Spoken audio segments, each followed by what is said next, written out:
Bate-papo com o Dr. Neemias Gueiros. E há casos em que as pessoas acionam determinada empresa virtual porque não querem aquele conteúdo publicado. Isso me lembra uma determinada atriz que foi casada com um determinado ex-jogador de futebol, cujas cenas de sexo explícito acontecidas numa praia foram parar na grande rede. E na época a gente ouviu dizer que ela pediu que esse conteúdo fosse retirado da internet. Como é que isso funciona? Esse marco civil muda isso de alguma forma? Me lembro bem desse caso, dessa atriz, então bem mais famosa do que atualmente, e desse grande jogador também, ainda bastante famoso, ex-jogador. Na verdade, naquela questão foi com relação ao YouTube, foi um vídeo no YouTube. Isso que você acabou de mencionar, o armazenamento de dados por 6 meses é um aspecto da questão e que nós comentávamos no bloco anterior, que dificilmente teremos controle de quando ou em que situação serão deletados. Caso para a regulamentação. Estamos ansiosos aguardando-a.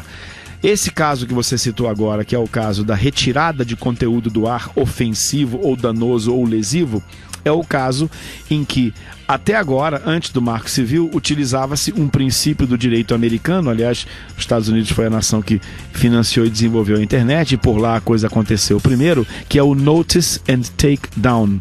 Literalmente em português, notifica-se e tem que tirar do ar. Até aqui funcionava de uma forma bastante eficaz. A simples notificação ao provedor de acesso criava uma situação jurídica em que o provedor não queria se ver envolvido numa questão futura de danos morais, etc., e retirava imediatamente do ar. O Marco Civil agora restringiu um pouco essa retirada de conteúdo, porque ele liberou os provedores de responsabilidade de conteúdo postado por terceiros.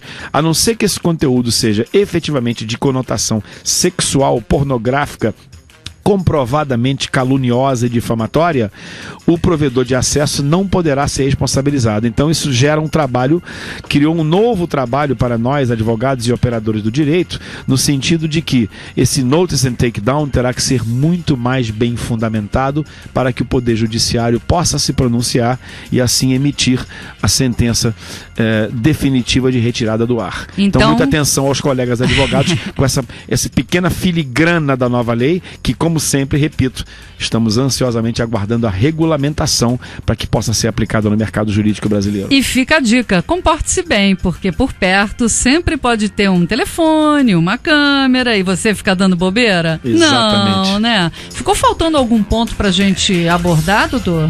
Ficou faltando a gente falar sobre uma questão muito polêmica, que foi essa questão que o governo brasileiro tentou forçar bastante dentro desse projeto do Marco Civil, que era o armazenamento de dados no Brasil. Ou seja, criar um compartimento estanque para armazenar os dados no Brasil, situação que recrudesceu depois da descoberta e de toda aquela informação vazada pelo Edward Snowden, aquele americano que era ex-funcionário da National Security Agency, a Agência de Segurança Nacional Americana, que hoje está sob custódia, exilado na União Soviética, na Rússia. Aquela questão realmente foi uma questão chata para todo mundo e tal, enfim, os Estados Unidos espionando todo mundo, hoje em dia todo mundo espiona todo mundo. Essa questão não foi aprovada, foi retirada do projeto para nosso alívio. Eu acho muito importante que a internet mantenha, como disse aqui no início da entrevista, essa condição anárquico-romântica, né? Anárquico/romântica. O Marco Civil está vindo aí para regulamentar todas as questões que a gente discutiu aqui, todas as dúvidas, situações, fraudes, etc., mas não seria absolutamente, ao meu ver, adequado que o Brasil armazenasse esses dados aqui entre nós. Seria, ao meu ver, uma intervenção do Estado absolutamente condenável. Aliás, em breve você vai ter notícias do segundo livro do Dr. Neemias. O primeiro foi sobre música, agora ele vai tratar o direito autoral na internet, uma visão do impacto da tecnologia sobre o direito. O lançamento está previsto para o segundo semestre desse ano, é isso? Segundo semestre desse ano. Logo depois da Copa? Logo depois da Copa, não diria logo depois, mais para o final do ano mesmo. Estamos discutindo com nossa editora muito carinhosamente os detalhes desse lançamento. Será um prazer.